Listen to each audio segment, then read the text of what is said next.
நீங்க விஜயோட இணைய போறதெல்லாம் பேசுறாங்களே சார், அதெல்லாம் உண்மையா? இதுவரை என்னை யாரும் கூட்டணியில் சேர்வது குறித்து தொடர்பு கொள்ளவில்லை.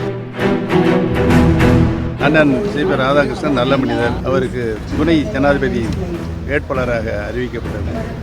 நான் உள்ளபடியே மனசாட்சியோடு வரவேற்கிறேன். தனிப்பட்ட முறையில் அண்ணன் சி.பி. ராதாகிருஷ்ணன் நல்ல மனிதர். அனைத்து மக்களிடமும் அன்பாகவும் பண்பாகவும் பழகக்கூடியவர். அவருக்கு துணை ஜனாதிபதி வேட்பாளராக அறிவிக்கப்பட்டது. நான் உள்ளபடியே மனசாட்சியோடு வரவேற்கிறேன். அவருக்கு நான் அண்ணன்னா எனக்கு தம்பி அவரு. சார் பாஜக நீங்க சார் இருங்க ஒரு நிமிஷம். டிடிவி தினகரன் என்ன சொல்றாருன்னா, கட்டாயம் ஓபிஎஸ் அவர்கள் அந்த என்டிஏ கூட்டணி வருவாரு அப்படின்னு சொல்றாரு. அந்த முடிவுல தான் இருக்கீங்களா? என்ன முடிவுல இருக்கீங்க சார்? உங்கள்கிட்ட பேச்சுவார்த்தை எதுவும் நடத்துறாங்களா பாஜக உங்கள்கிட்ட திரும்பி வரணும்னு? 26ஆம் தேதி திரும்பி பிரதமர் வர்றதா இருக்கு. நீங்க போய் திரும்பி பாக்குறதுக்கெல்லாம் ஏற்பாடு பண்றோம் அப்படின்லாம் சொல்றாங்க.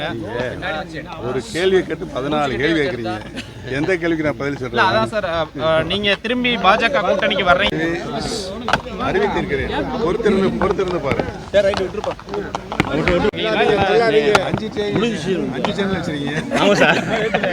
எல்லாத்துக்கும் எடுக்கும்ல. குறிப்பா நீங்க விஜயோட இணைய போறதெல்லாம் பேசுறாங்களே சார், அதெல்லாம் உண்மையா சார்? ஏன்னா நீங்க மூத்த அரசியல்வாதியா இருக்கீங்க. இதுவரை என்னை யாரும் கூட்டணியில் சேர்வது குறித்து தொடர்பு கொள்ளவில்லை.